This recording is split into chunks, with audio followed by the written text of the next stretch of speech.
18வது கணக்கு 3 + k, 18 - k, 5k + 1 என்பன ஒரு கூட்டு தொடர்வரிசையில் உள்ளன எனில் k இன் மதிப்பை காண்க. என்ன கண்டிஷன்னா ஒரு கூட்டு தொடர்வரிசையில் அமையுது இல்ல பெருக்கு தொடர்வரிசை அமையுதுன்னா கூட்டு தொடர்வரிசையில அமையுது அப்படின்னா கண்டிஷன் என்னது? பின்னாடி இருக்கிற உறுப்புல இருந்து முன்னாடி இருக்கிற உறுப்பை கழிக்கணும்.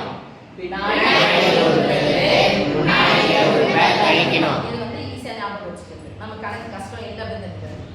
இதுவா சொல்லணும், லாஜிக்கா சொல்லணும்னா எப்படி ஃபார்முலா சொல்லணும்? இரண்டாவது உறுப்பிலிருந்து முதல் உறுப்பை கழிக்க வேண்டும். மூன்றாவது உறுப்பிலிருந்து இரண்டாவது உறுப்பை கழிக்க வேண்டும். கழிக்கிற வர்க்கத்தை விட இரண்டுமே எப்படி இருக்கணும்? சமமா இருக்கணும். இது கூட்டு தொடர்வரிசை. பெருக்கு தொடர்வரிசை என்ன பண்ணணும்? இது கழிக்கிறதுக்கு அத என்ன பண்ணிடலாம்? வகுத்தலாம். அந்த விட எப்படி இருக்கணும்? சமமா.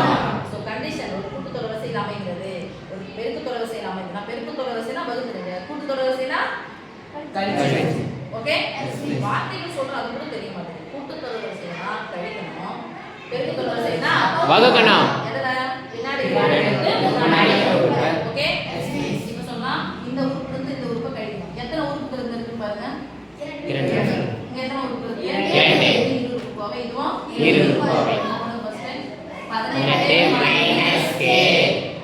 கழித்தல்னா சாமி குறிய மாற்று. இதனுடைய குறிய மாற்று. இதனுடைய குறி என்னது? +3 னா மூலம் மாறிடும். -3 k பின்னாடி ஒரு உறுப்பு வந்து முன்னாடி ஒரு உறுப்பை கழிக்கணும். இந்த உறுப்பை ஃபர்ஸ்ட் எழுதிக்கோங்க.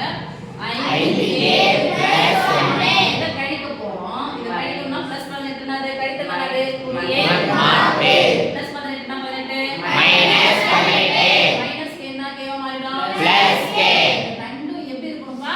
சமமா இருக்கும்.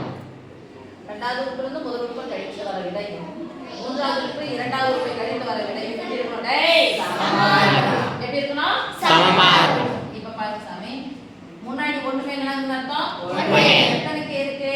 1 -1k. இது எத்தனை k? -1k. இது எத்தனை k? +1k.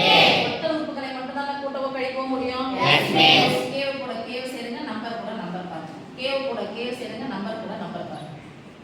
இப்போ மைனஸ் மைனஸ் ரெண்டுமே குறிகள் ஒரே மாதிரி இருந்தா கூட்டி பொதுவான குறிய போடு. -1k -1k கூட்டினா -2k. 18 -1 நம்பர் சேர்த்துடலாம். ஒரு மைனஸ் இருந்தா என்ன பண்ணுவோம்? கழிக்கலாம். 18ல இருந்து 3 கழிச்சா மீதி +15. இப்போ k முன்னாடி இருக்கா? முன்னாடி ஒண்ணு மேல என்ன அர்த்தம்? பிளஸ் பிளஸ் என்ன பண்ணோம்? 5k குறிகள் ஒரே மாதிரி இருந்தா கூட்டி பொதுவான குறிய போடு. 5k 1k கூட்டினா 6k. இங்க பாருங்க நம்பர் பாக்குறோம். ஒரு மைனஸ் வந்தா என்ன பண்ணனும்? கழிக்கணும். கழிச்சிட்டு பெரியனுடைய குறிய போடணும். 18ல இருந்து 1 கழிச்சா 17. பெரியனுடைய குறி மைனஸ். இப்போ பாருங்க இந்த சமக்குறிக்கு ஒரு பக்கத்துல யாருடைய மதிப்பு k ன்னு எடுக்கும்? k னா ஒரு பக்கம் எடுத்துறலாம். நம்பர்லாம் இன்னொரு பக்கம் எடுத்துறலாம். ஓகே?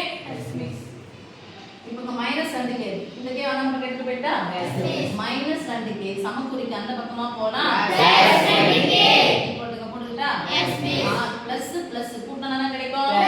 6k 2k கூட்டினா 8k. இந்த +8k முன்னாடி குறி போனா என்ன அர்த்தம்?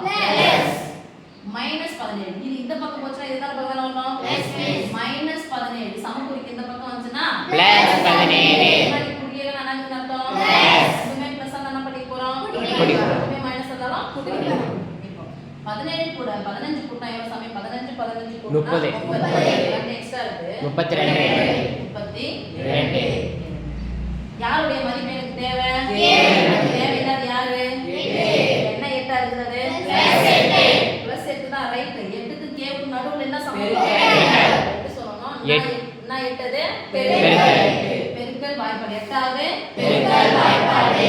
k னா 8வது பெருக்கல் வாய்ப்பாடு. இந்த வாய்ப்பாடுல எதை பெருக்கனா 32 கிடைக்கும்.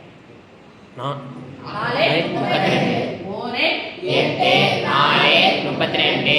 ஆன்சர் இருக்கு k = 4 4 = k னா ஒண்ணுதானே? சமக்குறின்னு முடிவு ஆயிடுச்சு. எந்த பக்கம் போட்டா ஓகே?